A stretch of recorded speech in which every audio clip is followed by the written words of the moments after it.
I like his brass. I like his nerve. Fed up with corrupt leaders, fed up with all of that had never been done before. He had such passion to make a difference, and he didn't care almost if he put his life at risk to do so. I put him in my car, and I was one of the few people that could take the back way out. He was very vocal. He was a real advocate. Welcome.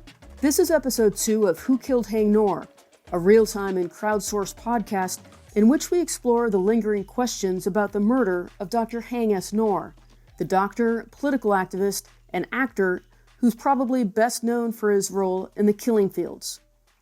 Today I'm sharing parts of my recent conversation with Andy Pendleton, an aid worker whose resume reads like a catalog of contemporary war and political crisis. Among his deployments, Darfur, the Rohingya crisis, Cameroon, Iraq, Afghanistan, Pakistan, COVID, and a vast amount of work in Cambodia as it transitioned from the nightmarish days following Vietnam's 1979 invasion towards something resembling peace. Often at work for United Nations agencies, Andy's the aid worker in charge of security and coordinating the operations of all the aid groups and non-governmental organizations operating in a given crisis. Andy was so well known on the Thai-Cambodian border with its makeshift, temporary, and tropical housing that he earned the nickname the Mayor of Bamboo City. Andy's the guy you want with you in the trenches. That's how he came to meet Haing Ngor. And full disclosure, Andy Pendleton is a friend of mine. I caught him at home in Virginia.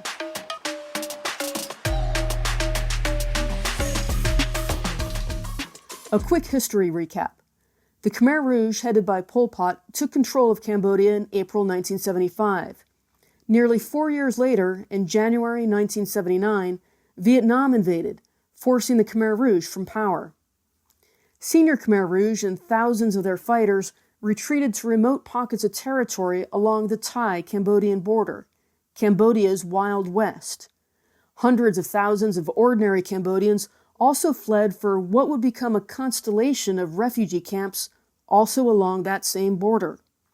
They were in search of safety, in search of help, in search of food, given the starvation, the atrocities, and the nationwide devastation wrought by the Khmer Rouge. You've heard the term, the fog of war? It was thick along the Thai-Cambodian border in 1979 and into 1980 when 25-year-old American Andy Pendleton showed up with a Baptist missionary group. We believe the Khmer Rouge were the victims because that's what they had told us. We believed what these Khmer Rouge-based people and leaders had told us, that they in fact were the victims and the Vietnamese had committed the atrocities. And we bought it.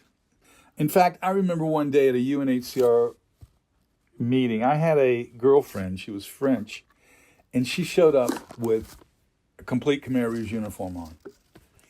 She had on the Khmer Rouge hat, the scarf, black, sandals. She had on everything. And it was like we were part of them in a way. It was really, really bizarre if you look back on it now. It was Year Zero, the 1977 book written by French priest Francois Panchaud about the Khmer Rouge brutality that was first to pop that bubble for Andy. That and the 1979 documentary of the same name by British journalist John Pilger. Andy would learn that the Khmer Rouge were a demented genocidal death cult, just not at first. And I studied very hard. For 2.5 years, I did not need a translator in Khmer. And when I moved to the Kamai Sari, the free or non-communist refugee camps, someone walked up to me and said, "You're speaking the Khmer Rouge dialect." And I went, "I'm sorry?" And they said, "Yeah, the words you speak, you're speaking the way Khmer Rouge speak." And I went, "Really?" And they said, "We don't talk like that here." And I went, uh-oh. And what I'd realized is we couldn't see the forest for the trees. We thought the Khmer Rouge were quite all right. Andy and his colleagues were far from alone. Prominent academics also fell for the Khmer Rouge line. That sparked a feud among Cambodia's scholars that actually still lingers to this day. It wasn't like now. In a conflict like Ukraine, Syria, Afghanistan, or Myanmar, cell phone cameras, YouTube, social media, text messaging, All of that allows for documentation of war crimes almost in real time.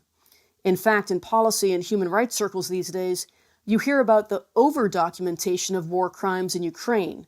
There's actually a redundancy of investigation into certain incidents. But in the 70s and 80s, no one had a secret cell phone stashed away to upload evidence of the atrocities. Nor were Khmer Rouge fighters posing for selfie videos, cut against bad hip-hop with too many cheesy dissolves, boasting of battlefield victories and giving away their crimes like ISIS does. Back then, it wasn't until the Khmer Rouge withdrew from refugee camps that ordinary people felt free to speak. They just poured out stories of how they'd been killed and slaughtered and tortured and everything. So we became very well aware of it once the Khmer Rouge left themselves.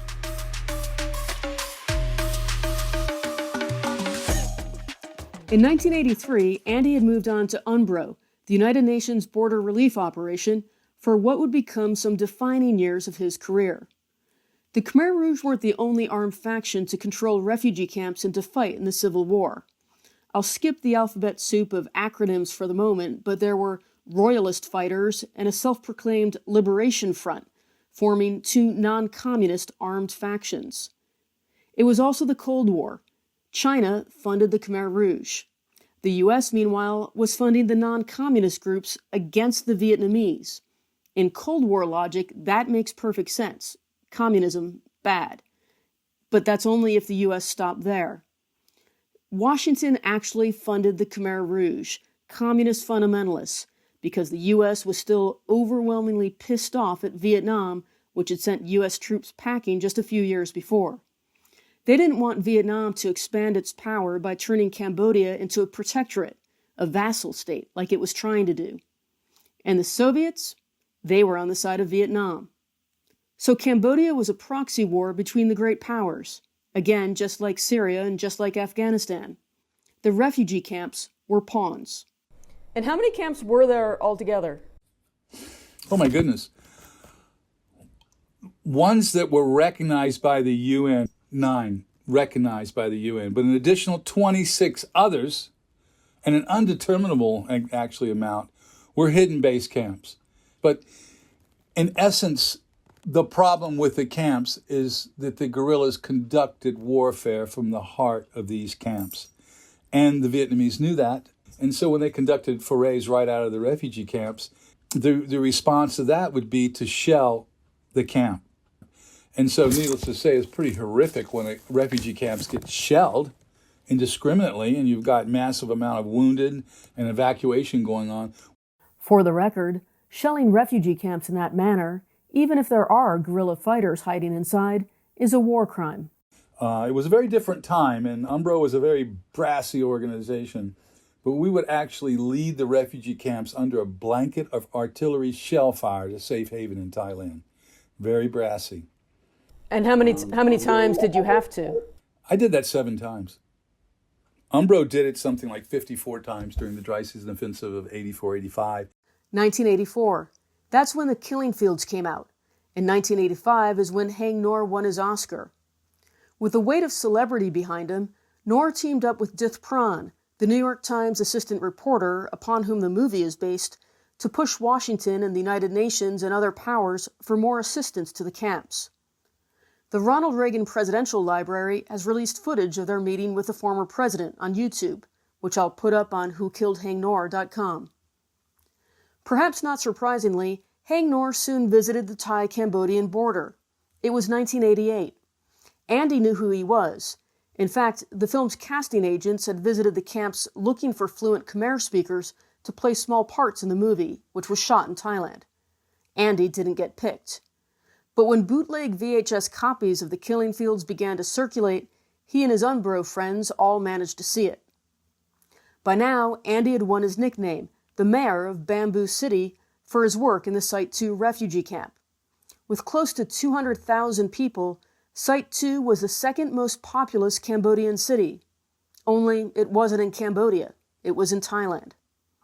And that's where Ngor came to speak, and speak his mind, actually, about the Vietnamese and about how Cambodian leaders at all levels were failing the refugees. But we had this idea, and he was very vocal. He was a real advocate, and he was himself just sort of fed up with corrupt leaders, fed up with all this, and he wanted to make a difference, and he had a lot of brass.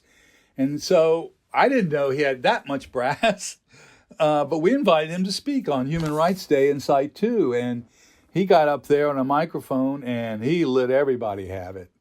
The last targets were the Khmer leaders of the camp itself, and he blasted them. And after he was finished with them and their corruption and their selfishness and everything else, he was just about done.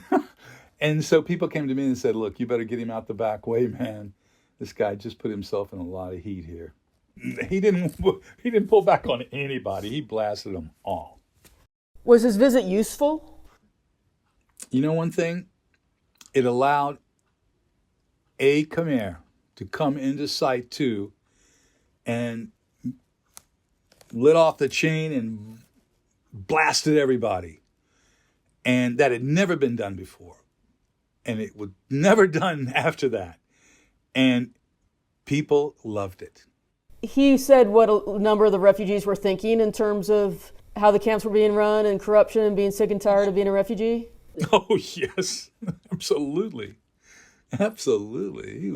He got top marks that day, I'm telling you.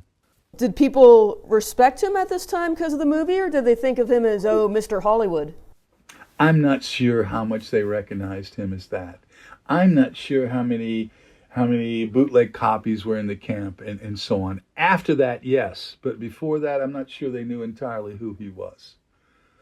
But they knew one thing. He wasn't afraid to talk, and he spoke his piece. But I threw him in my car after that. I was the master of ceremonies, and I went ahead and finished.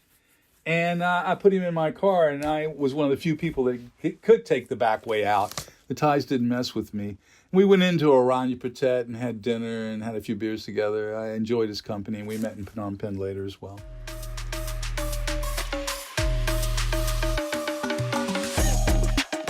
Peace broke out, kind of, in 1991. Cambodia's four armed factions, including the Khmer Rouge, signed a peace deal ushering a massive UN peacekeeping mission into Cambodia the following year. That's when I showed up, starting my journalism career. It was an incredibly hopeful time. I don't have exact figures, but probably thousands of Cambodians who'd resettled overseas in places like Long Beach, California, came home. They wanted to see family, to start businesses, and to rebuild the country. Cambodia was meant to be turning into a democracy. Andy by now was with the UN High Commissioner for Refugees. Ngor dropped in on him one day in 1993 when he happened to be in the capital, Phnom Penh. Was that a social call? Social and professional. He wanted me to brief him on the refugee situation.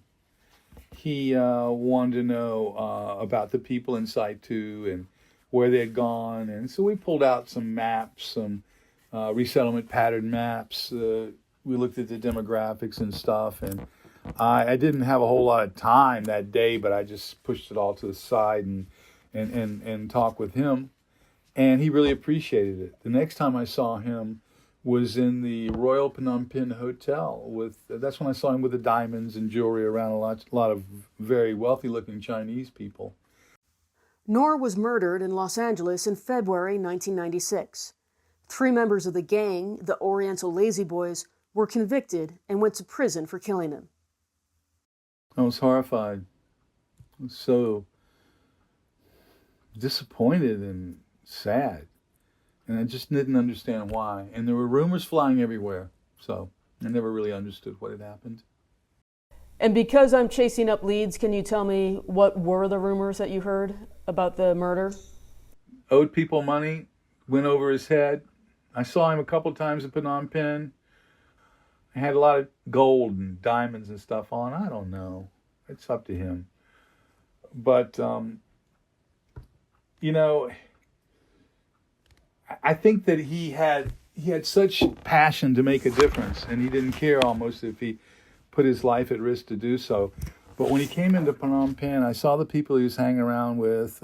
They all looked like they were loaded, and they were hearing, hey, he's just way over his head. And I made good money, but He got into investments and he borrowed money, and we heard that the Chinese mafia knocked him off.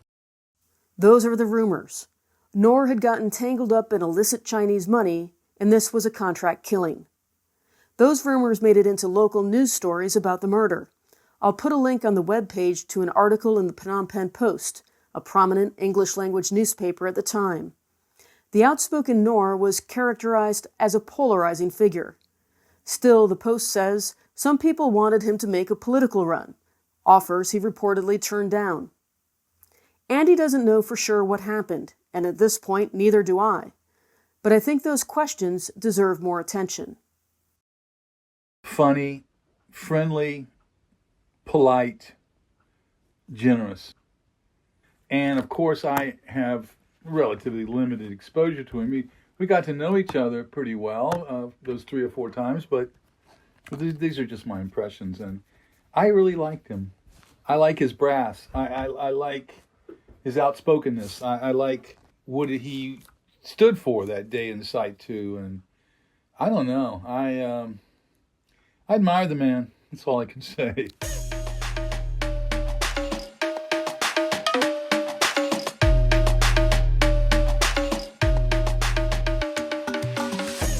Thank you for listening. My name is MP Noonan. Remember, this is a crowdsourced podcast, an experiment in journalism. If you knew Haing Ngor personally and would like to contribute, even just an interesting anecdote, please get in touch. If you know any details about his murder that you think are relevant, please get in touch. The best way to reach me is by email at whokilledhaingnor@gmail.com. Haing is Haing, and Ngor is Ngor. Thanks again.